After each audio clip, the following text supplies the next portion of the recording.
Welcome back, Dad Gamers. Okay, so on this episode, we're going to dive into a couple of things. I always like to jump right in and start right out the gate. First of all, welcome back to episode number 4. So, I want to talk about something that has came across my desk, is NBC's Peacock streaming service. Okay, so everybody knows that about streaming services and how you can watch films, like Netflix and all that. And so, of course, NBC has one called Peacock. Well, Peacock just ordered a 13-episode run of Frogger. What? Yeah, I know. Right out the gate. Huh? Frogger? Yeah, the old-school 1980s video game Frogger has been ordered a 13-episode run by NBC's Peacock streaming service. Now, how could they turn Frogger into a television show? Well, they could make a Frogger character, and then, you follow that character around or something to that effect. But what their plan is to actually turn it into a physical competition. Something like in the terms of like how they came out with Holy Moly or that show Wipeout. It's where it'll be multiple contestants trying to get across different obstacles, whether that be like alligators in the water or hippos or things like that. They're trying to cross, or even there's a street they try to cross with like cars coming, and they can get knocked off into the water. It's a physical competition for contestants to try to win money just by getting across the obstacles themselves. Now, their plan is to have a series of 12 obstacle courses / crossings for the contestants to get across. Now, there hasn't got too many more details other than that, but their plan is to have it be like a game show, like to have it to where they can get money. So I'm curious to see on how much money someone will try to win to take a nosedive in the water. But it sounds fun. It sounds interesting. Taken from, the 1981 game developed by Konami, published by Sega. It was one of the biggest hits of the 80s. If you remember Frogger, if I know you dad gamers out there remember Frogger, everybody had a moment where they sat down and they played Frogger. And for those of you that played on the Atari 2600, you may even remember a game called Freeway, where you played as a chicken trying to cross the street. Same kind of concept here. But for them to be able to turn another video game film for them to be able to turn another video game franchise into some kind of TV show or movie just leads me to believe that, we've done the comic book thing. We've done the Avengers and DC, and since 2008, have ran through the gauntlet of all of these comic book movies or comic book type films, type TV shows. And maybe Hollywood's now turning their eye to video games. Maybe that's the new hook, especially as well as Sonic the Hedgehog did. Now, we all know, if you're on the internet, you should know that the original look for Sonic the Hedgehog was, and I agree, garbage. Creepy looking. Looked nothing like what anyone would imagine. So the redo that they did made that movie adorable and great. But it's always good to see Hollywood change directions and try new things, because it seems to me like they do a lot of rehashing of old stuff. Like, we're going to see a lot of the 80s TV shows and movies come back around right now. If you're walking down your local Walmart toy section, you will probably come across the Masters of the Universe He-Man figures, Ghostbusters with the original Ghostbusters toys, G.I. Joe with the file cards, all of these classic 80s toys that we as dads grew up with are all on the shelf right now for our kids to enjoy, or let's be honest, for us to buy again. Now, of course, the prices are reflective of that. They each run about $15 a pop, which, if my memory serves right, was probably about twice as what they used to cost back in the day. But anyways, it looks like Hollywood is turning its face or head towards video games to be the next outlet of line of movies and TV shows, or that we get spewed upon us, I should say. But moving forward, I'm excited. I am excited to see that. I'm excited to find out more. It is listed right now as the biggest non-scripted pitch to date for Peacock. So Peacock is actually taking a big gamble with this. Now they have to go up against people like Hulu. Disney Plus is a big player. We all know that if you watch any of the Marvel series stuff. And right now, just a side note, I'm totally hooked on WandaVision. And, they have to go up against Netflix. And it's interesting to see Peacock say, okay, we're going to take a chance here on a video game title, on a video game item or franchise that, it's done well. Let's be honest. Frogger has done decent, considering it came out, like I said, it launched in 1981. It's done decent. It has over 30 different titles of Frogger. That's right, there are 30 different versions of Frogger across multiple systems, as far back as the Atari 2600. I know Commodore 64 back in the day had a version of it, Nintendo, Super Nintendo, so on and so forth, and it goes right up the line. I don't know if there's a new version of it today on the current gen systems. I haven't looked, but I wouldn't doubt it. Again, 30 different titles across multiple platforms. So, why not? I guess Peacock's figuring this would be something everybody would be able to recognize. Let's give it a go. So, boom, they ordered 13 episodes. And there is, now, the big question is, well, when does it come out? It's not on Peacock now. No, this literally was just announced 2 days ago. So, they are just putting it together. If you're curious and want to be part of the competition, I will begin to dig and try to find information out and give you on future podcasts on where and how to be part of the Frogger physical competition TV show on Peacock. But as it stands right now, since this is just a pitch, Peacock has just ordered the episodes. There is no place where, or there's no ability, I should say, to get to be part of it yet. Again, I'll dig. I'll try to find you. If you follow us on Instagram or you follow us on Twitter, chances are the first bit of information will pop up on there. So again, you can follow us at Dad Gamers Podcast on Instagram or Dad Gamer Podcast, no S, on Twitter. And of course, check out dadgamerspodcast.com for your ability and chance to win a $25 Xbox Live code giveaway. Now, February's giveaway has already been picked. It's already happened. And I will announce who it is closer towards the end of this podcast. Moving along, our friends over at mentalfloss.com have come up and have dug in to The Legend of Zelda. Do you remember The Legend of Zelda?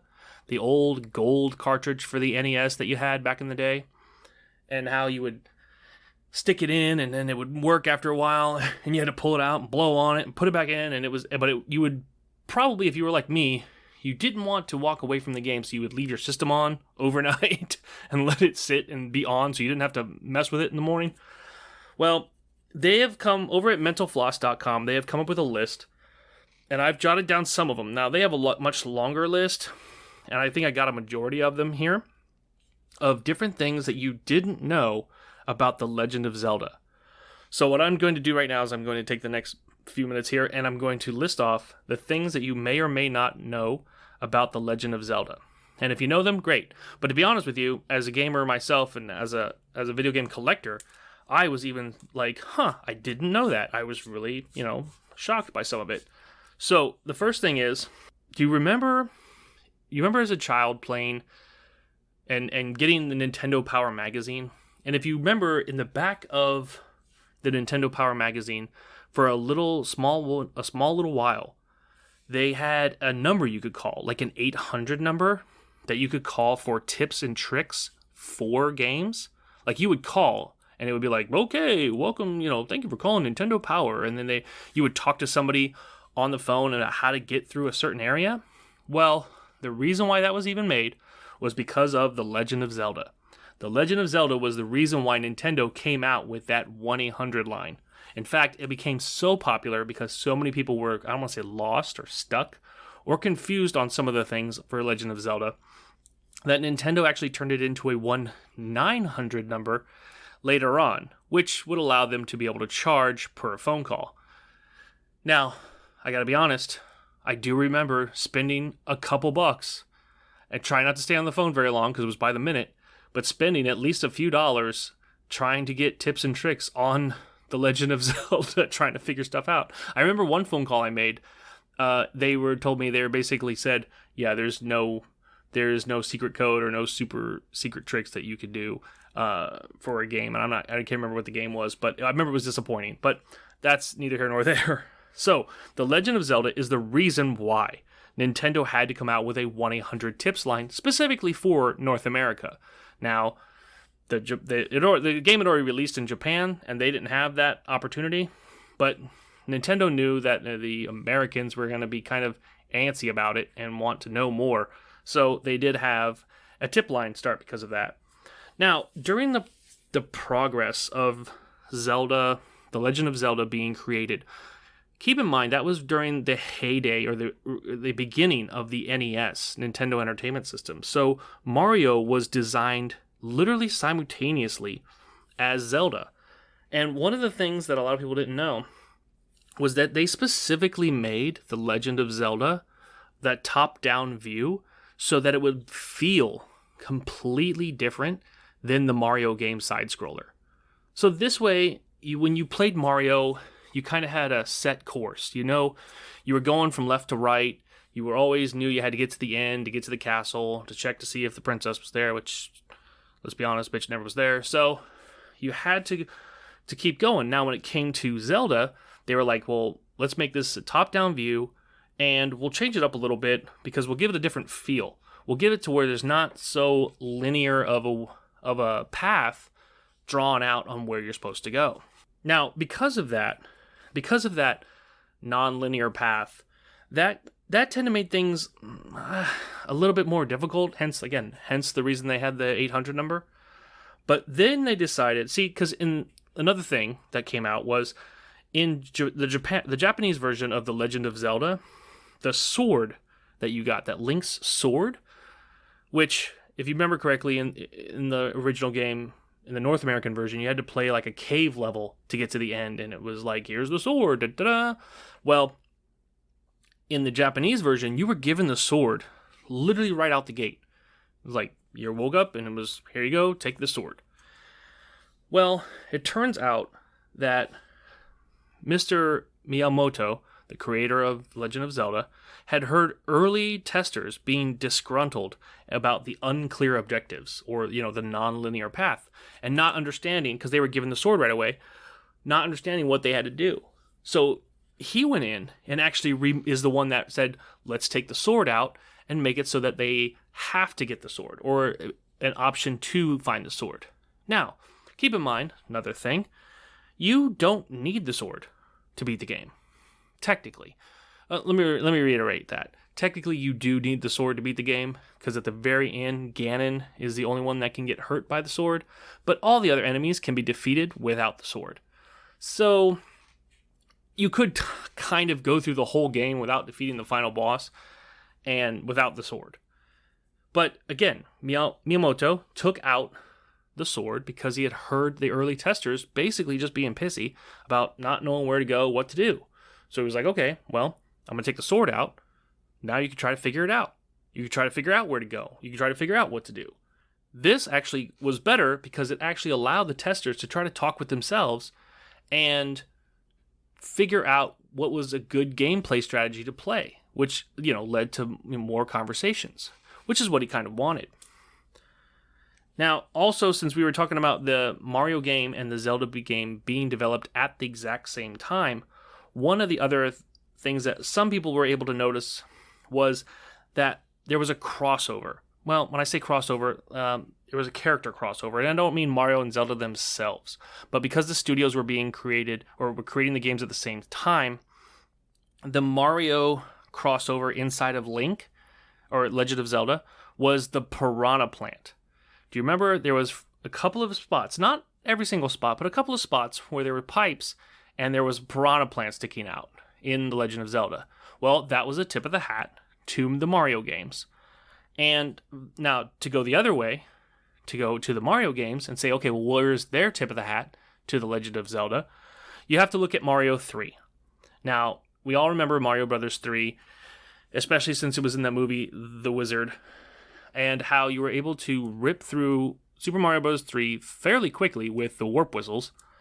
Well, the warp whistle sound, if you remember correctly, that warp whistle sound that came through was actually developed using the recorder for The Legend of Zelda. So that's where they get their tip of the hat to The Legend of Zelda. It was actually Super Mario Bros. 3, the warp whistle sound. Also, one more thing that was available in the Japanese versions in a very, very early, like beta, alpha, maybe even testing of The Legend of Zelda for the NES was the ability to build your own dungeons.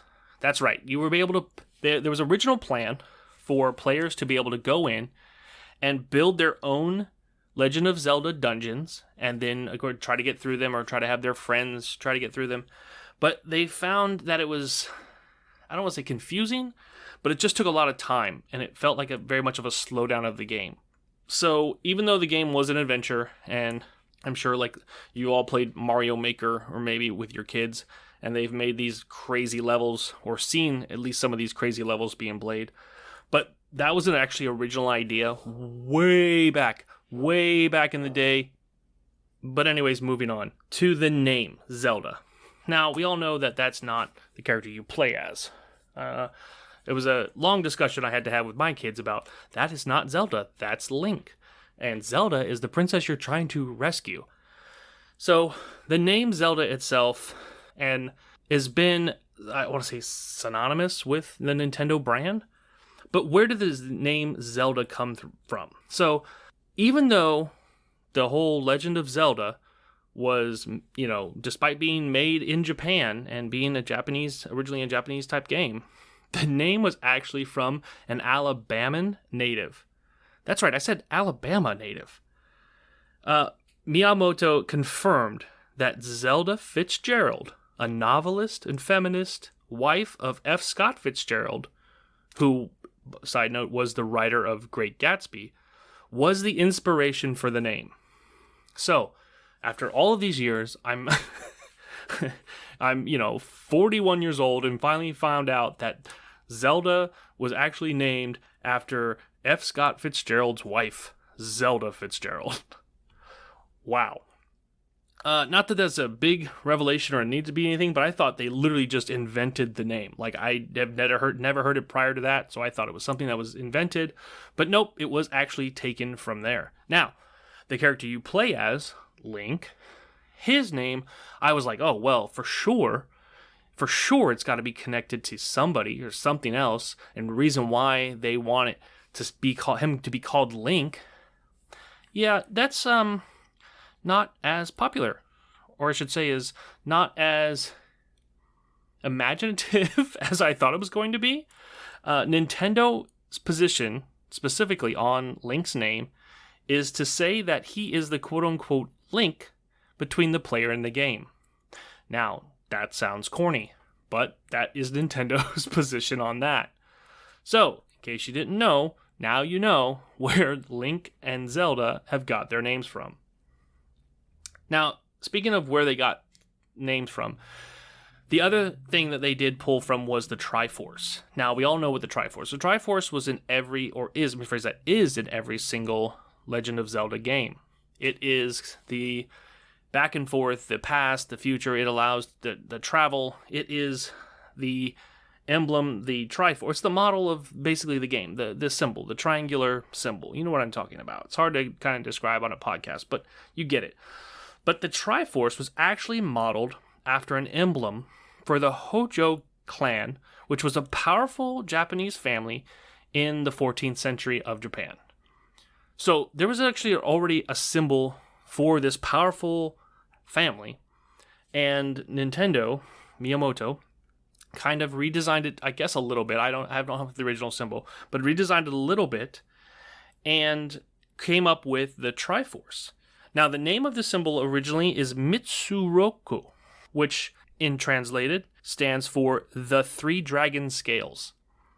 So, the fact that there's nothing to do with, riding of dragons in the original Legend of Zelda, I was shocked. Because I figured to have it mean the 3 dragon scales, that they kind of were going to lean that way to have some kind of dragon something in that game, but they never did. And last but not least, to sum up a little bit here that you may or may not have known. This is the last little key fact that I have about the Legend of Zelda. Now, I didn't know this. I thought about it for a while, and I was like, did I ever try it? I didn't try it as a kid, and I didn't know this, and you may have known this. You may all have played this, you may have done this. I didn't as a kid. I raised my hand, hey, not me, I didn't do it, unfortunately. But the original game cartridge of The Legend of Zelda, which, if I remember correctly, it was gold. Everybody remembers it being it's gold, ooh, gold. But when you put the original Legend of Zelda gold cartridge into the NES Nintendo Entertainment System and turned it on, you could actually name your save file Zelda, Zelda, and if you did, it would actually unlock, right there at the beginning of the game, a second quest altogether.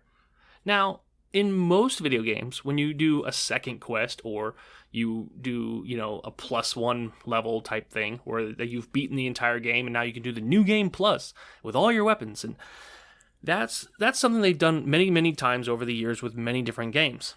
But this, and in turn, when they did that, you would just get, the same, it was the same game, but the enemies were faster or harder, or there was more of them, or you could take less hits, and there was always a challenge to make it a little bit more difficult since you completed the game. And it was just a way to get you to replay the game.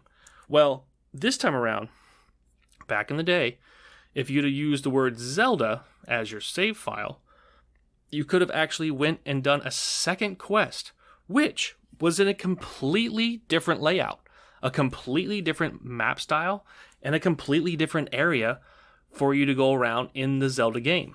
I had no idea about this. That's essentially almost like having 2 games in one cartridge, but they didn't tell anybody. So, if you still have your old NES system, and you still have The Legend of Zelda, the gold cartridge game, and you pop it in today, you could very well play a game from your childhood that you didn't even know you had. It's called literally Second Quest. So, we like to go back and say thanks to our friends over at mentalfloss.com. And thanks to my wife, the producer for this podcast, for finding that information for me to relay to you guys.